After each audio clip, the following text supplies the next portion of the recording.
happy Saturday to everyone.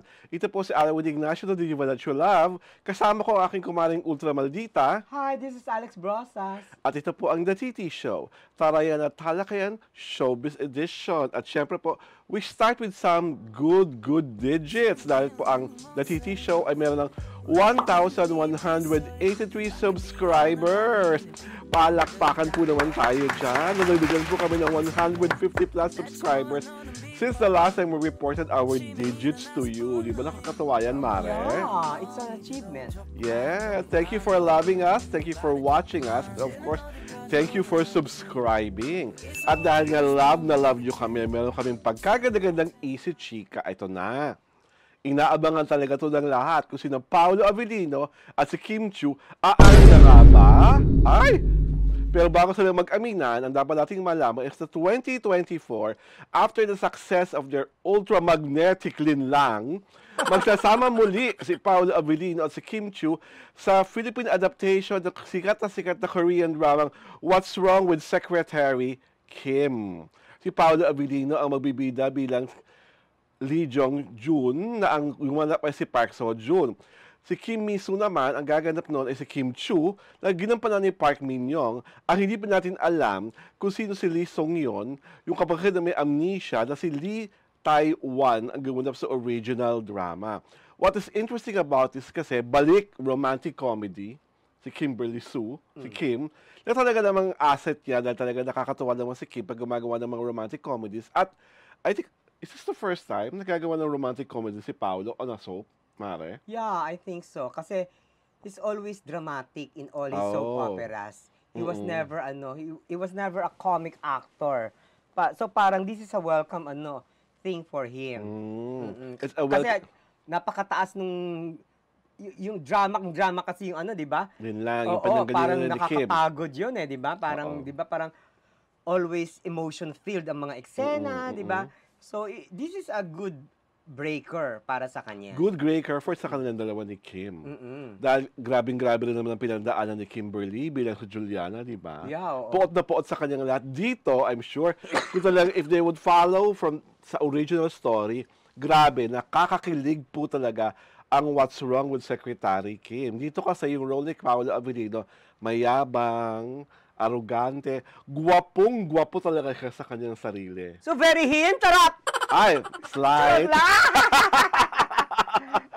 Gwapong-gwapo talaga siya. Talagang gusto niya talaga tumitigil sa salamin. Grabe ang pagka-fashion conscious. Narcissistic? You mean? Narcissistic yung character niya. Talaga? Tapos yung role naman ni Kim is a very efficient secretary. Na ang mangyayari, busit na siya sa yabang ni Paolo Avellino, lalayahan niya. Magre-resign siya. Kaya yun ang title, What's Wrong with Secretary Kim? Ang feeling ni Paolo, ang gwapo ko, ang yaman ko, malaki pa sweldo ko sa kanya, bakit niya ako iiwan? So gagawin niya ang lahat para mapigilan si Kim na mag-resign. At from sa pagpipigil na yon, doon lalabas yung mga iba't ibang colors ng pag-ibig. So, kinento mo na lahat. Charot! Ay, hindi pa lahat. Marami pang twist and plots at maraming character na interesting at exciting yung Korean drama. Do you think that will appeal to Pinoy audiences? Feeling ko, appeal. Dahil lalo na nga, ang bango-bango ng dalawa. Pero ba sila naging babaho, no? Hindi, what I'm trying to say, career-wise, after a Linlang, diba? Parang maraming nananalig. At saka, super yung chemistry nila sa Linlang. Yes. Kitang-kita mo. So, ABS-CBN is cashing in on their popularity. Yes. Diba? Oo. Kaya lang, will it translate to something romantic? Charot! Well, sa ating huli pag-uusap, di ba sabi nga sila na. So tiyak, kaya nga meron tayong tanong kung may pag-amin, pag dumating ipalabas na ang Secretary Kim, magkakaalaman. Naku, parang may iiyak. Charot. Di ba? May iiyak? O hindi na umiiyak yung isa? Ay, sinong iiyak? Ito yung Johnny Kim. Ano ba? My God! Mahina ang pick-up, ha? O na Saturday, mahina ang pick-up, ha? Parang feeling ko hindi na siya iiyak dahil ang feeling niya free na siya. Ay, kung sakasakaling aamin si Kim at si Paolo, sa akin lang, kung sakasakali talagang may relasyon yung dalawa, sana bago pa lang yung promo, aminin na. Para hindi sasabihin na, kasi diba, laging notorious si Paolo Abilino sa ganyan. Na nililigawan, minamahal, jowa ang mga leading lady, di umano. Tapos pagkatapos ng project, Goodbye sa mga fungi. goodbye sa mga fungi, mas pasok, Jolene Gutierrez. Ay, aray ko. Magpaliwanag ka sa The TT Show kung talaga, naging kayo ba talaga ni Paolo o nagamitan lang kayo o nagmahala kayo talaga nung habang ginagawa nyo ang Marry Me, Marry You. Eto, halos magkasunod. After din lang, eto agad.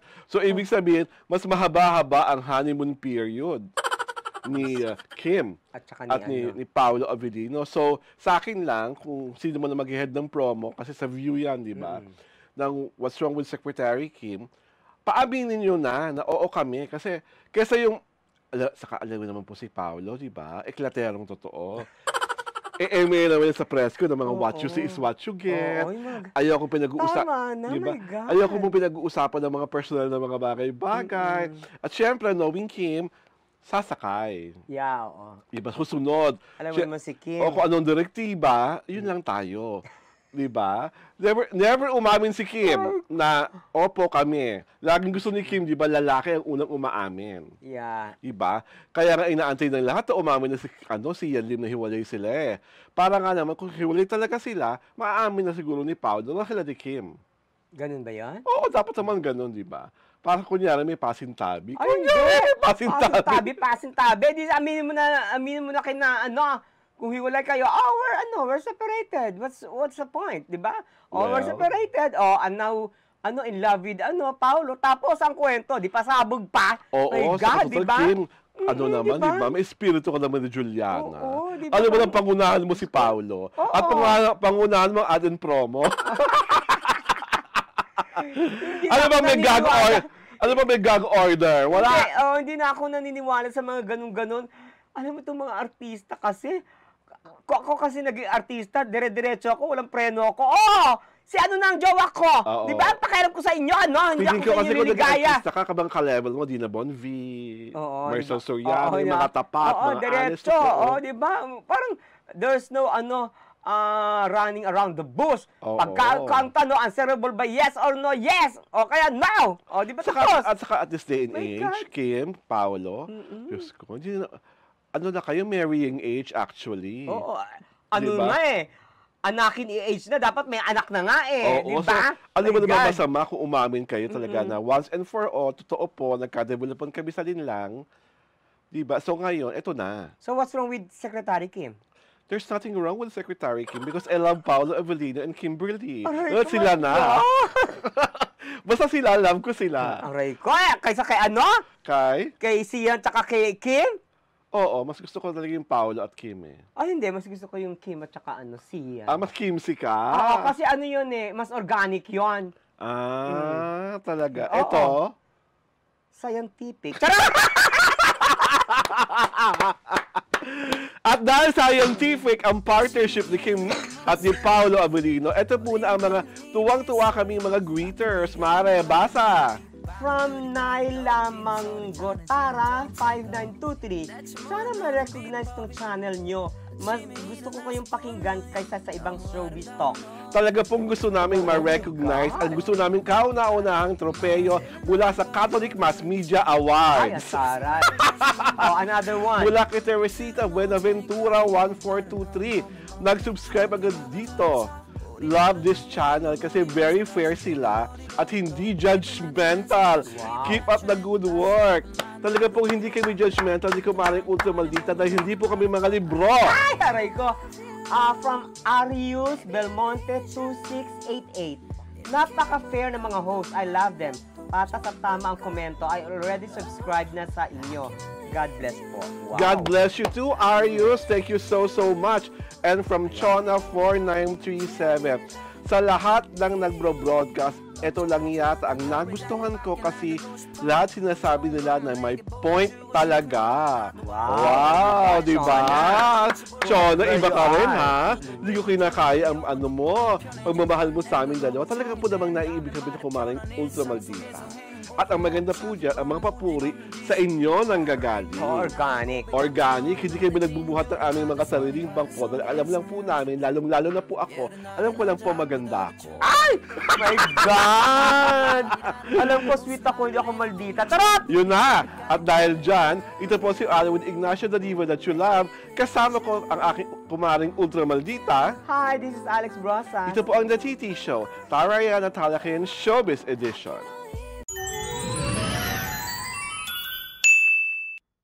Ay, hindi ko na kaya ang medium chicken natin ngayon, Mare, because tuloy na tuloy at nagpapatuloy at wala atang katapusan itong saga na ito.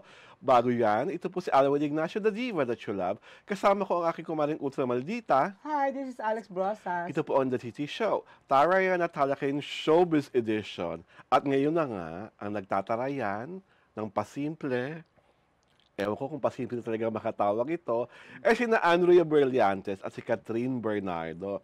Si Catherine Bernardo kasi, nung pumutok ang chika na may kaguluhan sa kanilang dalawa ni Daniel.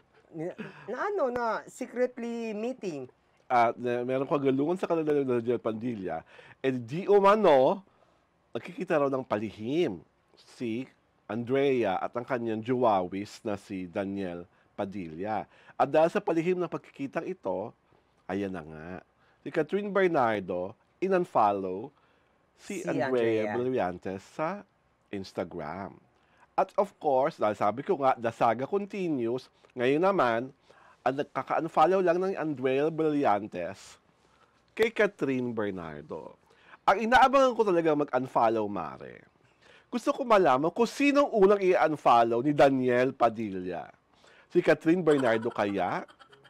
Or si Andrea Brillantes? Sabay, charot! Sabay? Sabay ang palo. Sabay niyang i-unfollow? O mas nakakaloka dyan kung meron siyang isang ititira na hindi i-unfollow. Yun talaga ang mga patotoo, buhay na patotoo. Ang isa pang gusto ko malam, Mare, pag nag-unfollow ba talaga dapat big deal? Big deal kasi yung mga fans, dahil followers sila ng mga celebrities, alam nila ang galawan. Okay. Diba? So, pag may na-detect silang, Diyos ko, kunwari, married na, hindi lang nakasuot yung sing-sing day. Ay, ano na yon, issue na yon. Eto pa na, kasi eto din yung mga artista, hindi sila nagki-keep for themselves. Okay. Yung mga young stars. Oo. Talagang, post. Walang katapusang post. Oo. Magkayakap, nasa beach, nasa party, nasaan. Lahat post. Eh, pag nawala na yon, ano sa isipin ng mga fans? Oo. Di ba? Alam mo naman yun, connect the dots lang ang gagawin ng fans. Yes. Ay, wala na. Ay, At saka kasi nga parang prior to this unfollow one, may mga pictures pa silang magkakasama, di ba? Yung tatlo. Si DJ, si Andrea, si... Eh, kasi nga siguro nagkaroon na talaga ng lamat. Di ba? May kung anong masalimuot na pangyayari na sila pa lang ang nakakaalam. We are not privy to, di ba? Ang nakakaloka kasi parang lahat ng mga tao may kanya-kanyang haka-haka. May kanya-kanyang opinion. At talagang nakikita mo talaga kung sino yung magkakakampi. Eh kasi naman... At makikita mo talaga kung sino yung dinudurog. Eh kasi naman, very telling naman yung mga movements recently. Di ba? Sa truth! Di ba?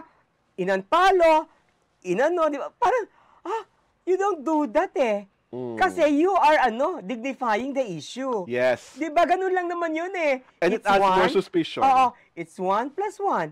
Di ba? Equals? Di ba? Ganun lang yun. You create a scenario for people to speculate. Yes. Di ba? So, hindi mo rin sila masisisi.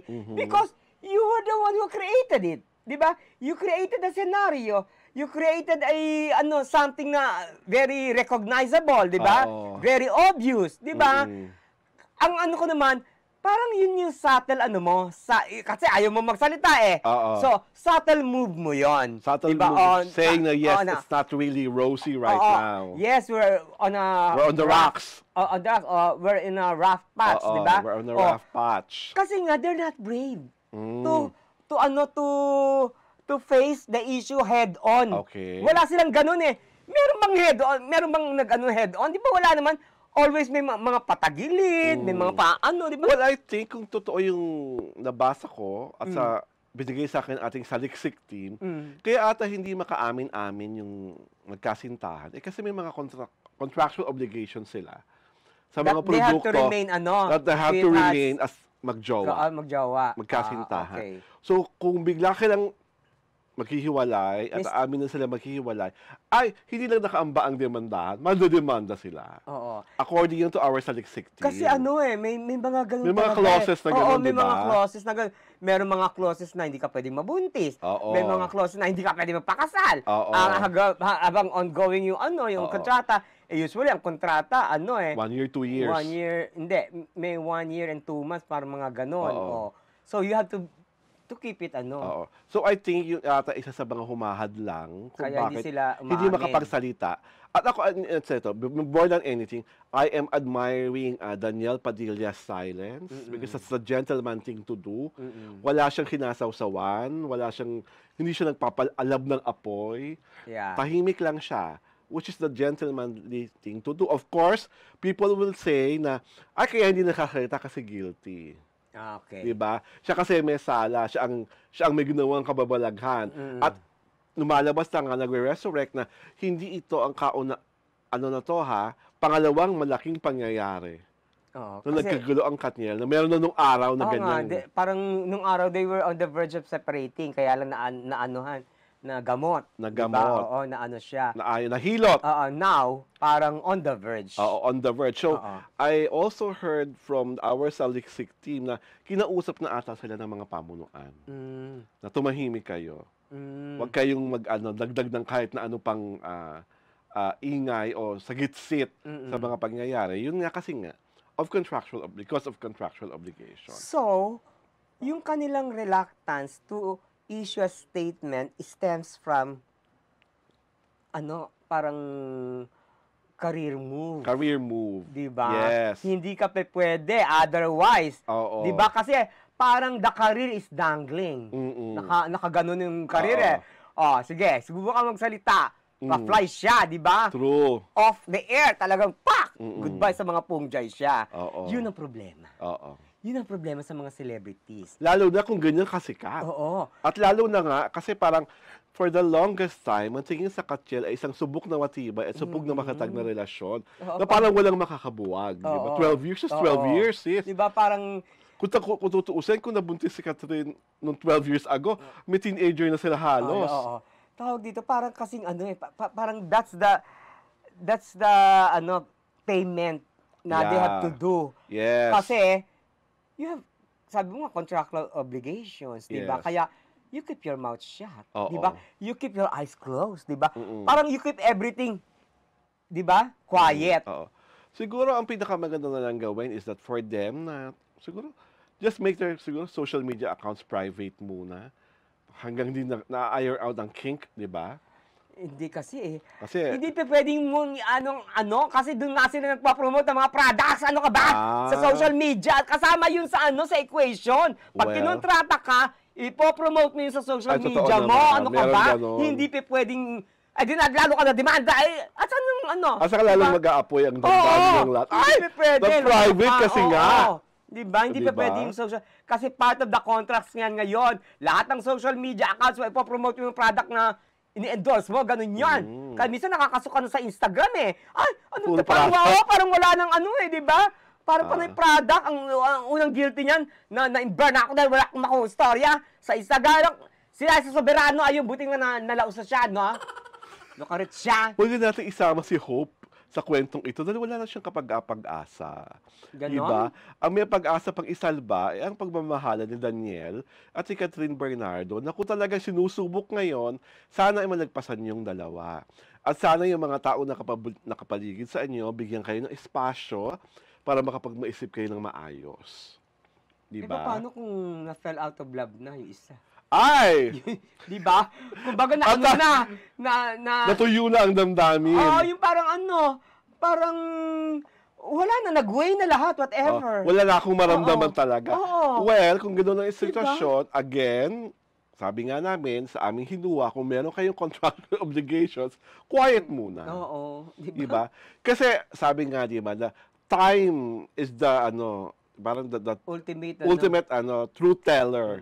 Sa tamang panahon, malalaman naman natin ang katotohanan. At saka whatever it is, Diyos ko, dami nga niyan, di ba? Look at Jo Marie and Abby, after how many years sila pa rin, nagpakasal. Oo. Di ba? May anak na lahat, nagpakasal. True. Oh, di ba? Kumbaga, let it pass. Alam mo kayo, later in the end, kayo rin. Di ba? Totoo. Ganun, nangyayari yun eh. Saka at least ang maganda ngayon, alam ninyong pareho na your relationship is being tested. At nasa inyo na yon kung ilalaban nyo to or hindi. Alam mo ang problema nila, ang problema nila inside and outside. Inside, kung totoo yung chismis na naga. Outside, yung kontrata. Yes. Kaya wala kang kawala. They are in a big quandary. Yes. Di ba? Kasi inside and outside ang kalaban eh. At ang mas malaki pang kalaban nila, Oo. ang mga mahusay magmasid sa social media. Oo, di ba? Diba? Talagang oo. Well, we wish Daniel Padilla, Catherine Bernardo well. At maayos niyo po sana ang dapat maayos. At sa lahat ng mga taong kinakastigo, si Andrea Brillantes, hinay-hinay po. Dahil hindi po natin alam ang kabubuan ng kwento. Ito po si Alam Ignacio in Diva That You Love. Kasama ko ang aking kumaring Ultra Maldita. Hi, this is Alex Brosas. Ito po ang The TT Show, Taraya na talaga yung Showbiz Edition.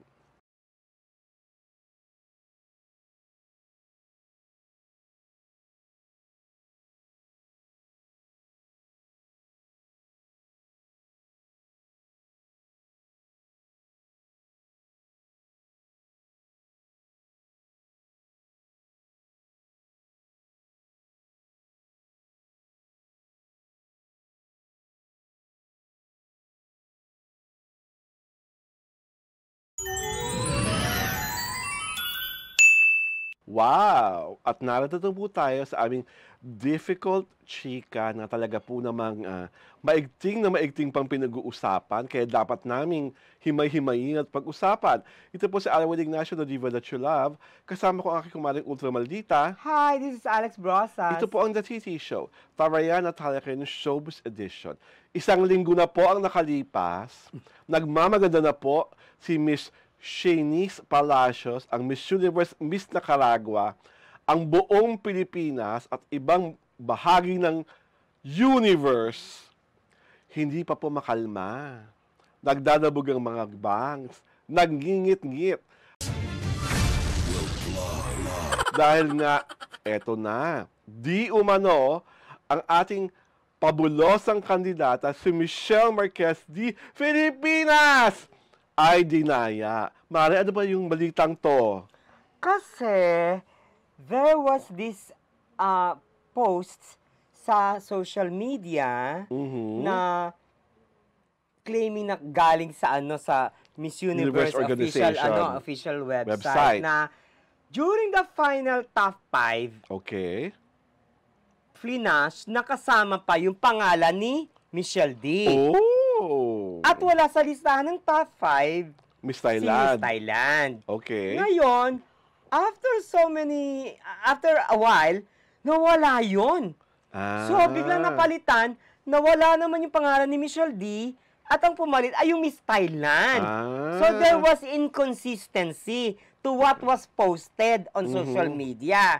Yun ang feeling nila. Bakit nawala si Michelle D when in fact, yung parang sa original post, siya dapat. Siya dapat. That should be explained. Hindi in-explain. At hanggang Kaya ngayon, ang wala feeling pa rin nila, explanation. kaya ngayon, ang feeling nila, that Michelle D's top 10 finish is not what it should be. Dapat nasa top 5 pa siya. Top 5 pa siya. Oo. Okay. Yun ang issue. Kaya ang feeling nila, dinaya ang Pilipinas. Yun. So, merong cooking in a portion. Oo.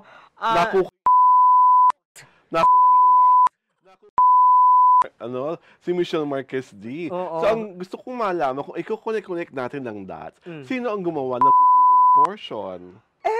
Of course, people can only speculate. Diba? Hindi naman, hindi naman malaman kung sino nga eh. Kasi,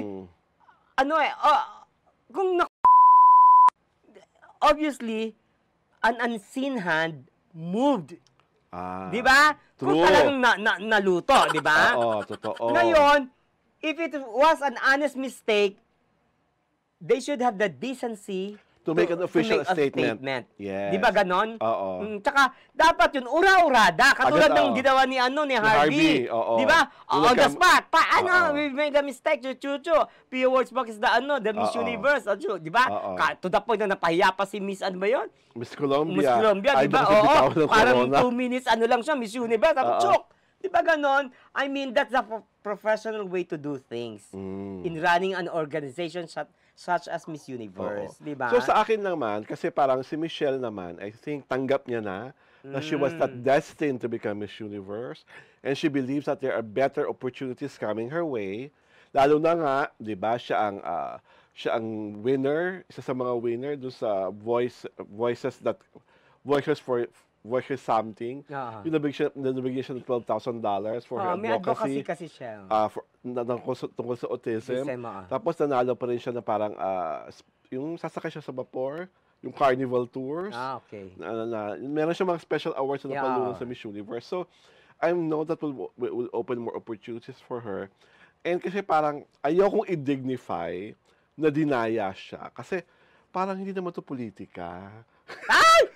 You mean? Ang pandaraya exclusive sa politika? Now! I refuse! Hello! Pero mas malalaki siya talaga ang pandaraya. Oo, talagang given na yun. Pero, Diyos ko dahil, politika, showbiz, yung mga awad-awad na yan. Di ba? May mga dayaan din. Ano ka ba? Pero kasi nga sa akin, kaya na-convince ka na. Na-convince na ako. Kasi nga, naglabas na ng official statement si Michelle. That she's okay with the results. At siya nga, on her own, inamin niya na she was not destined to become Miss Universe. Although nanghihinayang siya dahil hindi siya umabot sa Q&A dahil nga isang taon niyang pinaghandaan ang Q&A portion. But para sa akin, she gave a good fight. Ang bongo din ng swimsuit competition. At talagang outstanding ang kanyang black gown compared to the gowns of the other contenders. Mga naka-shining, shimmering parang, alam mo naman ganoon lagi ang mga gowns ng beauty queen, lalo na sa Miss Universe, yung nagkikintaban. Diba? Sa kanya was something else. It was really very dramatic. Kasi ang feeling ko kasi, hindi niya alam. Na merong lumabas na yung sa think top 5, so. di ba? Kaya, yun ang nasabi na.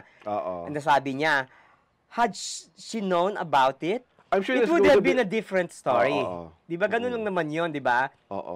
Parang she didn't have any knowledge about the top 5, yung unang lumabas sa website ng Miss Universe.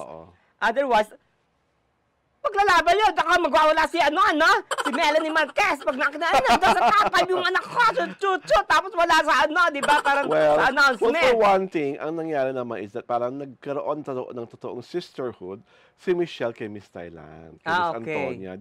Parang they become good friends. During and after the pageant. Meron nga silang parang term of endearment nakalabas sa IG. Ang tawag ni Michelle kay Miss Thailand ay Mommy. Ang tawag naman ni Miss Thailand kay Michelle ay Daddy. So, couple na sila. Charot! I don't know kung couple sila or yun ang kanilang term of endearment lang talaga. Wow, diba? Which for me is a very, very sweet thing. Saka, may picture na lumalabas sa social media na patapos, di ba normally, ang first runner-up at ang Miss Universe magyayakapan after ma-announce. And the Miss Universe is, ang Miss Thailand, tinalikuran niya agad si Miss Nicaragua? Miss Nicaragua. Tapos, pumunta agad siya kay Michelle, inalo niya agad, niyakap niya. Taray. Parang mas... So what does it connotes? It connotes that they're close. Che! Napakalinis mo, tarot! Hindi baka ganun na, yung friendship nag-foster during the pageant. The pageant. Diba? Which is good. Ang isa pang hindi ko makakalimutan sa MU na to, kasi nga, diba, supposedly, very inclusive na. Oo nga, inclusive. Na merong nanay. Ang dami na imberna. May nanay na Miss Colombia, na meron na isang anak na lalaki. And sa akin, the plus size Miss Nepal is something else. Napakaganda sa akin na nagkaroon finally, after so many years, nagkaroon isang plus size, kasi may plus size supermodels na eh. So wala namang masama na magkaroon ng plus size beauty queens, which is of course, matagal na nangyayari sa Pilipinas. Dahil sa atin talaga, malala ang issue ng body shaming. Sabi mo, anong tawag dito, may yung nanay na nakapasok, si Oo. Miss Columbia. Oo. So, misnomer na yung Miss Universe. Kasi hindi na siya Ah. Miss. Well, Di ba? that is something that the pageant has to address. Oo, di ba? Parang, hindi na yan Miss. Kasi may nakapasok na ano. Was there a time na may nakapasok na ba na transgender dyan? Transwoman. Transwoman? This year, meron rin dalawa. Meron din, Di ba parang, hindi na siya Miss. Pareho kayo ng ng opinion ni the first is universe natin, si Gloria Diaz. Oo. Dapat Ganon, pareho kayo. oo. The same Oo. word, ginamit niya, misnomer. Oo, Na hindi misnomer. niya siya dapat Diba? tawagin Miss Universe. Oo. Kasi nga, meron Hindi ng na, trans oo. women, tapos meron ng nanay. Nanay, di ba? So, dapat Kasi lang talaga I believe na maraming, kung gusto nyo, Mrs. Universe, meron na yun yata, di ba? Sana doon na siya sumali. Miss Transgender. Oo. Di ba? Pwede man yun, Miss Transgender Universe. Di ba? May ganon. Kumbaga, it should not be inclusive kasi hindi pwede maging inclusive kasi nga, Miss ang pinagtatalunan. Miss! Wala Diba? tayong magagawa. Ang nagpausod niya kasi the owner last year was a trans woman. Si Anne, 'di ba? So siya ang nagtanggal nung lahat biglang wala nang age requirement. Oo Wala nga. nang age limit, Diyos 'di ba? ko. So kung halimbawa So, labo-labo na ito. Oo, Diyos ko halimbawa lang. 50 years old ka pero mukha ka pa ring dalaga, pwede ka pa rin sumali. So ibig sabihin, may pag-asa si Tita Pedita Corrales na sumali sa pageant. Dahil sexy pa rin si Madam, di ba? Kung gugustuhin niya. Magsiswimsuit siya? Ako, ang lalaban ko yun na pwedeng sumali dyan. Ina Raimundo. 4 ang anak, pero sexy yan pa rin, I di don't ba? find her sexy. Ay, suplada mo siya ng katabi ko. Ewan ko na lang sa'yo. Vivian Bellis ang still sexy. Yung Ah. ganon, di ba? Well, dahil dyan, gusto mo si Vivian Bellis sumali, mag-extra na lang tayo.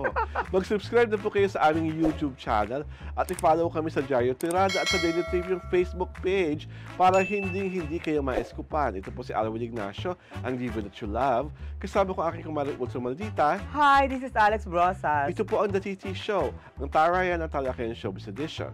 Magandang Sabado po sa inyong lahat.